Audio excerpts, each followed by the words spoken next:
प्रिय विद्यार्थियों, पिछले वीडियो में हमने अंग्रेज तथा बंगाल राज्य के बीच संबंधों की एक सीरीज प्रारंभ की है। पिछले वीडियो में हमने देखा कि किस प्रकार अंग्रेज़ों की बंगाल में गतिविधि प्रारंभ हुई, 1651 से कैसे प्रारंभ होती हैं और 1717 तक आते आते किस प्रकार व्यापारिक रियायतें प्राप्त करते हैं। जैसा पहले भी हमने कहा कि अंग्रेज़ों से सीधे संबंध होने से पूर्व हम संक्षिप्त रूप से बंगाल के एक स्वतंत्र राज्य में जो शासक नवाब हुए उनसे संबंधित घटनाओं का भी हम अध्ययन करेंगे। पिछले वीडियो में मैंने अली वर्दी खां की बजाय मोहम्मद मुर्शिद कुली खां का शासनकाल 1740 से 1756 बताया, तो उसको आप सही कर लीजिए। अली वर्दी खां का समय 1740 से 1756 है, जबकि मुर्शिद कुली खां का 1717 से 1727 के बीच रहा। तो इन नवाबों के समय जो महत्वपूर्ण घटनाएं हैं उनका भी हम अध्ययन करेंगे जैसे जैसे घटनाएं घटित होती हैं। तो बंगाल के नवाबों का एक जो शासनकाल है उनके बारे में हम एक छोटा सा विवरण देखते हैं। पहला शासक जो बंगाल का हुआ मुर्शिद कुली खां, 1717 से 1727 के बीच इसका शासनकाल रहा। हालांकि एक पूर्ण स्वतंत्र शासक की भांति इसने कभी कार्य नहीं किया, लेकिन एक स्वतंत्र शासक जैसा ये बना रहा। तो स्वतंत्र बंगाल राज्य की स्थापना का श्रेय मुर्शिद कुली खां को जाता है, जिसने 1717 से 1727 शासन किया। दूसरा नवाब शुजाउद्दीन 1727 से 1739 ईस्वी। तृतीय नवाब सरफराज 1739 से 1740 के बीच इनका शासनकाल रहा। अली वर्दी खां 1740 से 1756 इनका शासन महत्वपूर्ण है। सिराजुद्दौला या सिराज संक्षिप्त में कह सकते हैं 1756 से 1757 इनके समय प्लासी का युद्ध होता है। 6 नंबर पे मीर जाफ़र 1757 से 1760, मीर कासिम 1760 से 1763, मीर जाफ़र 1763 से 1765, नजमुद्दौला 1765 से 1766, सैफुद्दौला 1766 से 1770 और अंतिम जो बंगाल का नवाब था मुबारक उद्दौला 1770 से 1772 तक। तो ये अंतिम बंगाल का नवाब था मुबारक दौला। तो प्रश्न पूछा जाता है एग्जाम में कि बंगाल का अंतिम नवाब कौन था? मुबारक उद्दौला। प्रथम नवाब कौन था? मुर्शिद कुली खां। प्लासी के युद्ध के समय कौन थे? सिराज उद्दौला। अब हम संक्षिप्त रूप से मुर्शिद कुली खां के बारे में देखते हैं। मुर्शिद कुली खां का शासनकाल 1717 से 1727 के मध्य रहा। बंगाल में स्वतंत्र बंगाल राज्य की स्थापना का श्रेय इन्हीं को जाता है।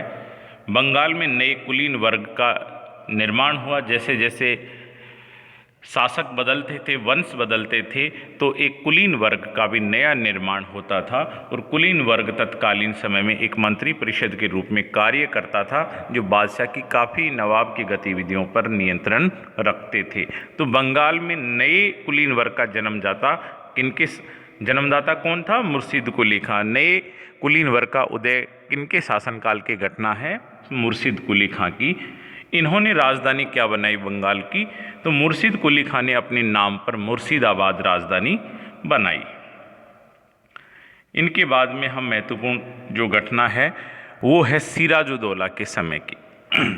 जो शासकों का काल महत्वपूर्ण नहीं है उनको हम स्किप कर रहे हैं। सिराज उद्दौला 1756 से 1757 शासनकाल का समय इनका यही था। अब देखो, जब अली वर्दी खां की मृत्यु हुई तो अली वर्दी खां का ये नाती था, तो इसका चूँकि शासन में अन्य जो व्यक्ति थे वो भी बड़े महत्वाकांक्षी थे और उनकी भी इच्छा थी कि वो नवाब बने, लेकिन अली वर्दी खां की इच्छा थी कि उनका नाती सिराज उद्दौला उसका नवाब बने, उसका उत्तराधिकारी बने।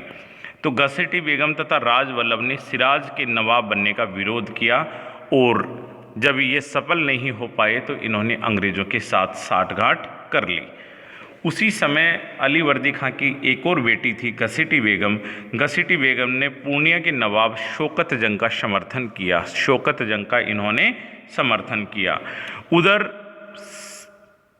अलीवर्दी खां का सेनापति था मीर जाफर, उसके भी मन में ये था कि मैं भी नवाब बनूं। तो शत्रु का शत्रु हमेशा मित्र बन जाते हैं। तो इसलिए सिराज उद्दौला जब उत्तराधिकारी बना तो तमाम जो विरोधी थे वो धीरे धीरे संगठित होने लगे और उनका प्रयास ये था कि कैसे सिराज उद्दौला को इस गद्दी से हटाया जाए। इसलिए काफ़ी विरोधी लोग उनके गद्दी पर बैठते ही सक्रिय हो गए, जिनमें घसीटी बेगम है, पूर्णिया का नवाब शौकत जंग है, सेनापति मीर जाफर है और राज वल्लभ था, राय दुर्लभ थे।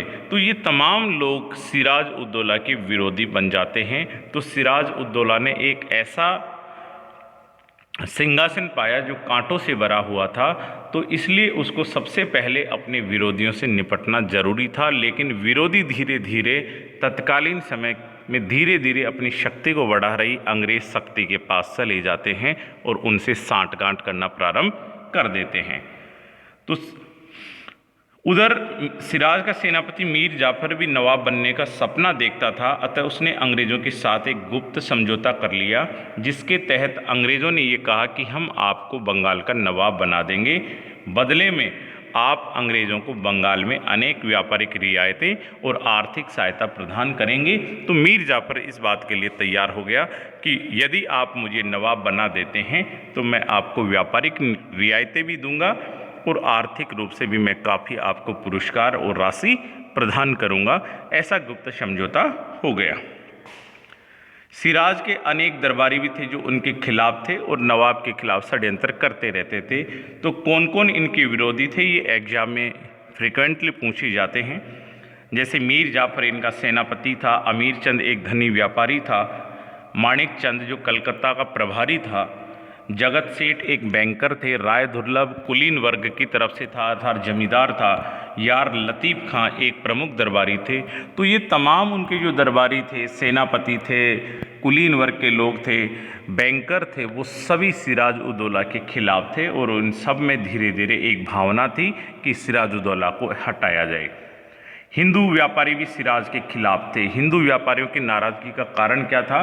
क्योंकि हिंदू व्यापारी अंग्रेज व्यापारियों के साथ गठजोड़ बना लिया था, चूँकि चुंगी मुक्त व्यापार की अनुमति फर्रुखियर के द्वारा 1717 में दस्तक प्रथा के माध्यम से प्रदान कर दी और हिंदू व्यापारी उन अंग्रेज़ों के एजेंट बने हुए थे।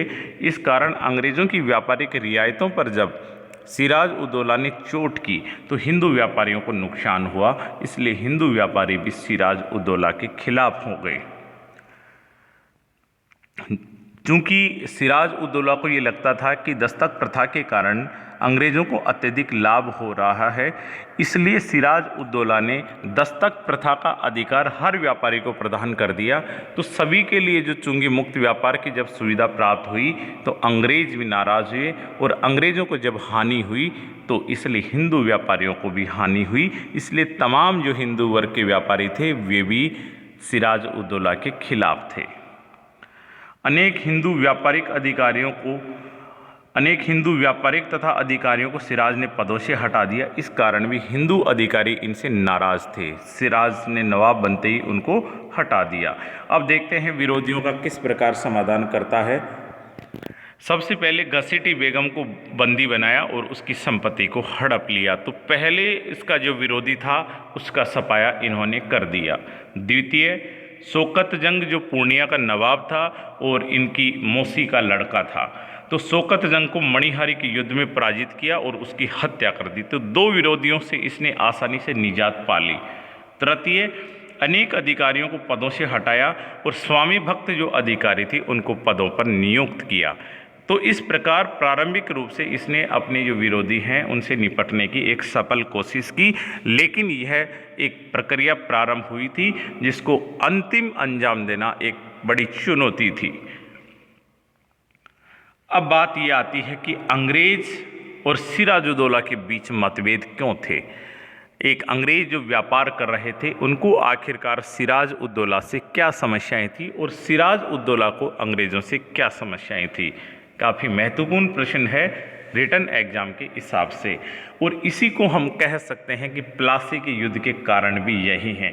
तो सीधा यह भी पूछा जा सकता है प्लासी के युद्ध के क्या कारण थे, या अंग्रेज तथा बंगाल राज्य के बीच किन मुद्दों को लेकर मतभेद था, या सिराज उद दौला और अंग्रेज़ों के बीच वैमनस्यता के क्या कारण थे।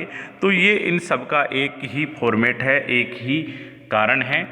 जैसे अंग्रेज़ और सिराज उद दौला के बीच मतभेद के कारण, अंग्रेज तथा सिराज उद दौला के मध्य अनेक कारणों को लेकर विवाद था और इन विवादों का ही परिणाम था प्लासी का युद्ध। पहला कारण हम देखते हैं, अंग्रेजों की बंगाल को आधिपत्य करने की नीति। चूंकि अंग्रेजों का प्रारंभ में मुख्य ध्येय व्यापारिक लाभ प्राप्त करना था और बंगाल उस समय के सबसे धनी प्रदेशों में से एक प्रदेश था, इसलिए अंग्रेजों की प्रारंभ से ही यह रणनीति रही कि किस प्रकार बंगाल को उनके अधिकार में लाया जाए।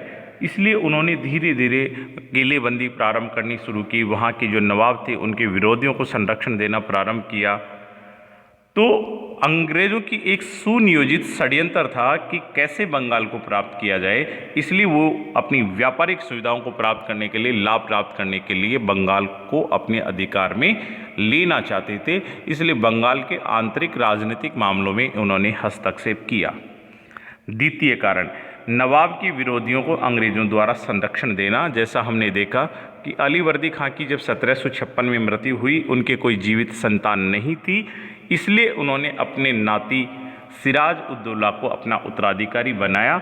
लेकिन सिराज उद दौला के अनेक विरोधी लोग थे जो उनको नवाब के पद पर नहीं देखना चाहते थे, इसलिए उन लोगों ने इसको हटाने के लिए अंग्रेजों से साठगांठ की और अंग्रेजों ने उनको संरक्षण दिया, सहायता दी और कैसे भी नवाब कमज़ोर हो इस प्रकार के हथकंडे अपनाए। इस कारण नवाब सिराज उद दौला उनसे नाराज था। तृतीय, अंग्रेजों द्वारा दस्तक प्रथा का दुरुपयोग। जैसा पहले भी हमने देखा कि दस्तक प्रथा का अधिकार 1717 में फर्रुखसियर द्वारा दिया गया। दस्तक एक प्रकार की परमिट व्यवस्था थी, जिसको ये परमिट व्यवस्था प्राप्त हो जाती थी उसको राज्य के भीतर चुंगी नहीं देनी पड़ती थी। राज्य की जैसे सीमाएं बदलती थी तो चुंगी हर सामान पे देनी होती थी, लेकिन अंग्रेज़ों को ये छूट मिली हुई थी। तो इस कारण बंगाल का जो राज्य था उसको आर्थिक रूप से नुकसान हो रहा था, साथ ही जो अन्य व्यापारिक लोग थे उनको भी नुकसान हो रहा था। तो सिराज उद दौला ने इस दस्तक के दुरुपयोग को रोकने की कोशिश की, क्योंकि काफ़ी अंग्रेज़ उसको ईस्ट इंडिया कंपनी के इस व्यापार के साथ साथ खुद का निजी व्यापार भी प्रारंभ करने लग गए थे। तो ईस्ट इंडिया कंपनी के व्यापार से ज़्यादा निजी व्यापार करके वो दस्तक का दुरुपयोग कर रहे थे। तो सिराज उद दौला ने दस्तक के दुरुपयोग को रोकने के लिए दस्तक सभी लोगों को जारी कर दी। तो परिणाम स्वरूप व्यापारिक रियायतें जो अंग्रेज़ों को मिली हुई थी वो सभी लोगों को जब प्राप्त हो गई तो अंग्रेज़ इस कारण नाराज हो गए। इस कारण नवाब को वित्तीय हानि हो रही थी। सिराज ने अंग्रेज़ों को इस प्रकार की प्रवृत्ति रोकने का आदेश दिया, लेकिन अंग्रेज़ों ने कोई ध्यान नहीं दिया। जब ध्यान नहीं दिया तो सभी व्यापारियों को चुंगी मुक्त व्यापार की अनुमति प्रदान कर दी। इस कारण अंग्रेज़ों को कोई लाभ नहीं रहा। चूँकि अंग्रेज़ों के मीडिएटर में उस समय हिंदू व्यापारी भूमिका निभा रहे थे, इसलिए हिंदू व्यापारी भी नवाब के विरोधी बन गए। चतुर्थ कारण, कंपनी द्वारा नवाब को कोई भेंट नहीं देना। उस समय तत्कालीन प्रथाओं में सामान्यतः हर क्षेत्र में ये होता था, जब जिसको आजकल हम शिष्टाचार मुलाकात, शिष्टाचार भेंट कहते हैं। जैसे प्रधानमंत्री, राज्यपाल के पद पे कोई व्यक्ति बैठता है तो सामान्यतः उच्च पदों पे बैठे हुए लोग उनसे एक शिष्टाचार भेंट के रूप में मुलाकात करते हैं।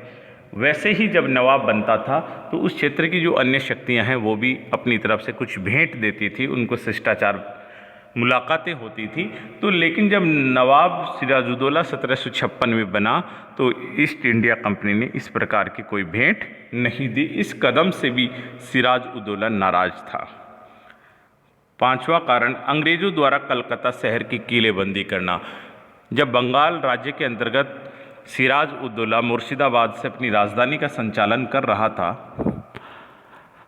तो उसी क्षेत्र के अंतर्गत जब अंग्रेज़ लगातार मजबूत हो रहे थे, अंग्रेज़ों ने कलकत्ता नगर की किलेबंदी प्रारंभ की। कलकत्ता नगर के चारों तरफ बड़ी बड़ी गहरी गहरी खाइयाँ खोदी। तो सिराज उद दौला सशंकित हुआ, उनको एहसास हुआ कि कहीं ना कहीं अंग्रेज़ उनके खिलाफ सैनिक तैयारियां कर रहे हैं। तो कलकत्ता शहर की किलेबंदी रोकने का सिराज उद दौला ने आदेश दिया, लेकिन उस आदेश को नहीं माना। जबकि अन्य जो यूरोपियन कंपनियां हैं, फ्रेंच है, डच है, उन्होंने अपने जो नगरों की जो किलेबंदी कर रहे थे उनको रोक दिया, लेकिन अंग्रेज़ों ने नहीं रोका। 6 रीजन, अंग्रेज़ों द्वारा नवाब को कासिम बाजार फैक्ट्री के निरीक्षण की अनुमति नहीं देना। अंग्रेज़ों के बंगाल में एक प्रमुख व्यापारिक केंद्रों में से एक था कासिम बाजार फैक्ट्री। चूँकि नवाब ये मानता था कि उनके राज्य की सीमा के भीतर है, तो वह उसका निरीक्षण करना चाहता है, लेकिन अंग्रेज़ों ने उसके निरीक्षण करने की अनुमति प्रदान नहीं की। इस कारण भी नवाब नाराज था और इन सभी सम्मिलित कारणों का प्रभाव था युद्ध का होना, और युद्ध हुआ भी, और युद्ध होता है प्लासी का युद्ध। नवाब द्वारा जब कासिम बाजार फैक्ट्री का निरीक्षण कर रहा था तो एक झड़प होती है वहाँ पे कासिम बाजार फैक्ट्री में। नवाब को जब कासिम बाजार फैक्ट्री नहीं जाने दिया तो नवाब बड़ा क्रोधित हुआ, और क्रोधित होकर उसने जून 1756 के अंतर्गत कासिम बाजार फैक्ट्री पर आक्रमण किया और आक्रमण करके उस पर अधिकार कर लिया। इस सफलता से सिराजुद्दौला बड़ा खुश हुआ, और कासिम बाजार फैक्ट्री के बाद उनका अगला आक्रमण कलकत्ता नगर पे होता है, और यहाँ की जो तमाम अंग्रेज थे वो डर कर यहाँ से भाग जाते हैं, और बंगाल के खाड़ी में एक फुल्टा द्वीप है, उस फुल्टा द्वीप पर ये चले जाते हैं। लेकिन उसी समय उनकी व्यापारिक गतिविधियों का 1698 के बाद एक राजनीतिक गतिविधियों का जो सबसे बड़ा केंद्र बना फोर्ट विलियम, तो फोर्ट विलियम से सारे अंग्रेज भागकर चले जाते हैं और फुल्टा द्वीप पे चले गए, और कलकत्ता का फोर्ट विलियम जो किला था उसका जो प्रशासक के तौर पर होलवेल को नियुक्त कर दिया गया। तो होलवेल उस समय के फोर्ट विलियम का प्रबंधन कर रहा है, और उस समय सिराजुद्दौला का आक्रमण होगा, और किलेबंदी का जो प्रशासन है वो होलवेल के हाथों में था। फोर्ट विलियम पर सिराजुद्दौला का अधिकार हो जाता है, और कलकत्ता का नाम बदलकर सिराजुद्दौला अली नगर कर देता है। कलकत्ता का शासन प्रबंध अधिकार करने के बाद सिराजुद्दौला ने माणिक चंद्र को सौंप दिया। तो ये घटनाएं हुई, कौन कौन से कारण हैं? तमाम जो हमने 6 रीजन पढ़े वो मतभेद के कारण थे। जब कासिम बाजार फैक्ट्री का निरीक्षण सिराजुद्दौला को नहीं करने दिया अंग्रेज़ों ने, तो जून 1756 में सिराजुद्दौला ने कासिम बाजार फैक्ट्री पर आक्रमण करके अधिकार कर लिया।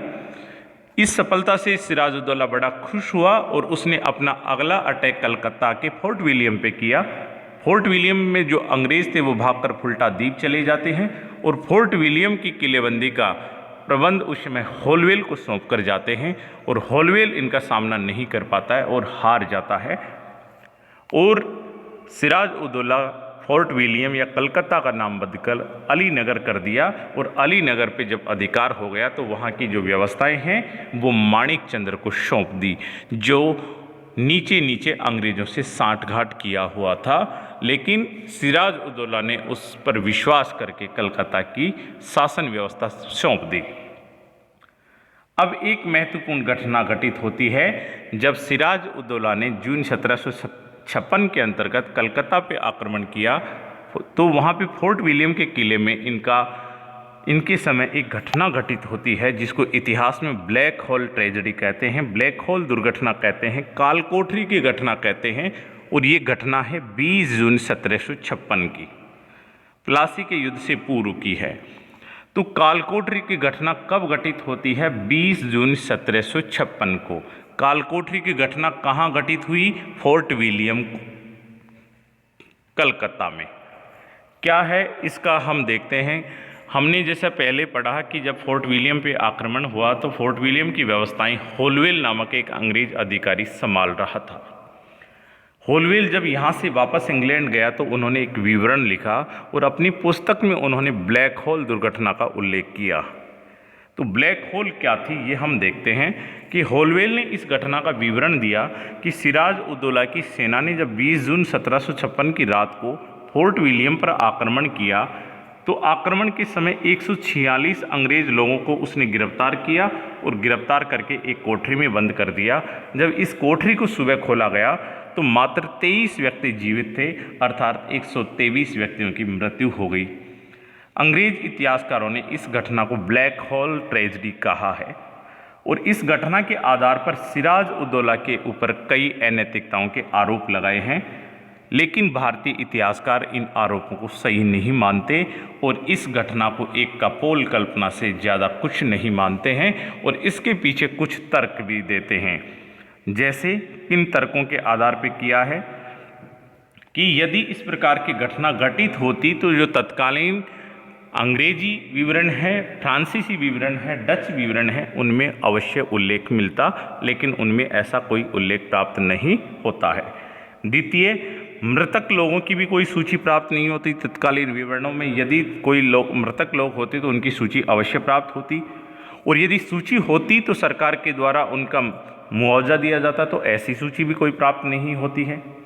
तृतीय, तार्किक रूप से या मैथमेटिकल रूप से भी देखा जाए तो चूंकि होलवेल ने कहा कि 18x14 की एक कोठरी थी, तो उनमें 146 लोगों का आना भी संभव प्रतीत नहीं होता। चतुर्थ, तात्कालीन समय की रचना है सियर उल मुतखरीन, जो गुलाम हुसैन नामक एक व्यक्ति ने लिखी है, सियर उल मुतसरीन। उसमें भी इस घटना का कोई वर्णन नहीं मिलता है, जबकि तमाम जो अटैक हुए थे अलीनगर के ऊपर और कासिम बाजार फैक्ट्री, उन सब का विवरण मिलता है, लेकिन उस विवरण के अंदर सियर उल मुतखरीन में इस प्रकार का कोई विवरण प्राप्त नहीं होता है। पंचम, प्लासी के युद्ध के पश्चात इस घटना के दोषियों को दंडित किया जाता और सजा भी दी जाती, लेकिन ऐसा दंड नहीं दिया गया। तो इस प्रकार ये लगता है कि होलवेल ने जो 20 जून 1756 की जो घटना का उल्लेख किया है वो केवल कपोल कल्पना है, और वो केवल सिराजुद्दौला को ऊपर आक्रमण करने के लिए एक नैतिक रूप से खुद को मजबूत पेश करने का एक इरादा प्रतीत होता है, जबकि सही मायने में इस प्रकार के कोई घटना घटित नहीं हुई। अब जैसे ही अधिकार हुआ, जैसे ही सिराजुद्दौला का कलकत्ता पे अधिकार हुआ, अधिकार होते ही उस समय मद्रास के ऊपर अपनी विजय प्राप्त करके एक सुदृढ़ चट्टान की तरह उभरकर एक सेनापति आता है जिसको रॉबर्ट क्लाइव कहते हैं। तो मद्रास में जब इस प्रकार की खबरें गई कि कलकत्ता नगर पर सिराजुद्दौला का अधिकार हो गया, तो मद्रास से क्लाइव वॉटसन के साथ सेना लेकर कलकत्ता की तरफ रवाना हुआ। वॉटसन उस समय समुद्री मार्ग से आया और क्लाइव स्थल मार्ग से आता है। क्योंकि कलकत्ता की शासन व्यवस्था उस समय पहले से ही माणिकचंद्र को सौंप दी गई थी और माणिकचंद्र पहले से ही क्लाइव से मिला हुआ था, हालांकि इस बात का सिराजुद्दौला को अंदाज नहीं था। तो जैसे ही क्लाइव बंगाल पहुंचा, कलकत्ता पहुंचा, तो माणिकचंद्र को घूंस देकर क्लाइव ने अपनी तरफ मिला लिया। इसके पश्चात क्लाइव की सेनाओं ने सिराज के क्षेत्र पर लूटपाट की और नवाबी को जब इस प्रकार की सूचना मिली कि क्लाइव की सेनाएं लूटपाट कर रही हैं, तो 50,000 सेना लेकर आगे बढ़ा और इस क्लाइव से पराजित हो जाता है। अतः नवाब ने क्लाइव से संधि करना उचित समझा और दोनों के बीच एक संधि हुई, जिसको इतिहास में अलीनगर की संधि कहते हैं। तो इस प्रकार जो कलकत्ता कुछ समय के लिए सिराजुद्दौला के अधिकार में था, क्लाइव की सेनाओं के द्वारा आसानी से वापस कलकत्ता पे अधिकार कर लिया। दोनों के बीच एक हल्की झड़प हुई, उसके बाद एक संधि हुई जिसको अलीनगर की संधि कहते हैं, जो 9 फरवरी 1757 ईस्वी को हुई। कौन कौन से प्रोविज़न थे ये हम देखते हैं। प्रथम प्रोविज़न, बंगाल में अंग्रेज़ों को व्यापारिक सुविधाएं जो पूर्ववत थी वो बहाल कर दी जाएंगी। द्वितीय, बंगाल, बिहार और उड़ीसा में चुंगी मुक्त व्यापार की सुविधा प्रदान होगी, जो दस्तक में तीनों राज्यों में दी गई थी। तृतीय, अंग्रेजों के सिक्कों को भारत में मान्यता प्रदान कर दी गई। चतुर्थ, अंग्रेजों को कलकत्ता की किलेबंदी का अधिकार प्रदान किया गया। पंचम, कंपनी नवाब के विरोधियों को संरक्षण प्रदान नहीं करेगी। 6, तीसरी शक्ति के आक्रमण के समय एक दूसरे की सहायता की जाएगी। तो ये इस प्रकार अलीनगर की संधि के प्रोविज़न बने। 7, नवाब द्वारा अंग्रेजों को 2 लाख का युद्ध का हर्जाना दिया जाएगा। और अंतिम चीज, अंग्रेजों का चंद्रनगर पर अधिकार। मार्च 1757, जब रॉबर्ट क्लाइव मद्रास के अंतर्गत फ्रांसीसियों को पराजित कर दिया, पराजित करने के बाद उसका अगला इरादा फ्रांसीसियों के भारत में सबसे बड़े सेंटर के रूप में एक सेंटर था चंद्रनगर, जो हुगली के पास ही था। तो क्लाइव जैसा सेनापति, जिसको स्वर्ग में उत्पन्न सेनापतियों के सम्मान इतिहासकारों ने कहा है, तो वो उस सेंटर को बर्दाश्त नहीं कर सकता। तो जैसे ही कलकत्ता पे अधिकार किया, अलीनगर की संधि हुई, तो उसका अगला निशाना चंद्रनगर की बस्ती पर था। इसलिए चंद्रनगर जो फ्रांसीसी बस्ती थी उस पर क्लाइव ने अधिकार कर लिया और ये अंग्रेज़ों के लिए एक बड़ी विजय थी। क्यों? क्योंकि इस बड़े विजय के बाद एक बड़ा क्षेत्र अंग्रेज़ों को प्राप्त हो गया और यहाँ से ये प्लासी पहुँचे, प्लासी से फिर मुर्शिदाबाद पहुँचने में सफल हुए और मुर्शिदाबाद से ये लखनऊ पहुँचे, लखनऊ से दिल्ली पहुँच गए और दिल्ली से फिर भारत की सभी जगह पहुँच गए। बहुत अच्छी लाइन बोली गई है कि यहाँ से प्लासी पहुँच गए, मतलब 1757 में प्लासी के युद्ध को जीत लिया। कालांतर में मुर्शिदाबाद बंगाल के नवाब की राजधानी तक पहुँच गए और मुर्शिदाबाद से लखनऊ तक पहुँच गए, मतलब बक्सर के युद्ध में ये पहुँच जाते हैं और वहाँ से ये दिल्ली तक पहुँच गए। उसमें मुग़ल नवाब भी, बादशाह भी इनके अधिकार में आ गया और जब दिल्ली पे इनका अधिकार हो गया तो पूरा भारत इनके अधिकार में आ गया। तो इस वीडियो में हमने ये अध्ययन किया। आगामी वीडियो में हम ये देखेंगे कि अंग्रेज़ों ने किस प्रकार बंगाल को ही अपने भारत में प्रथम राज्य के निर्माण के लिए क्यों चुना, वे कौन से कारक थे कि अंग्रेज़ों ने अपनी सत्ता स्थापित करने के लिए बंगाल को चुना, प्लासी का युद्ध कैसे होता है, क्या कारण थे। आगामी वीडियो में हम इनका अध्ययन करेंगे। धन्यवाद।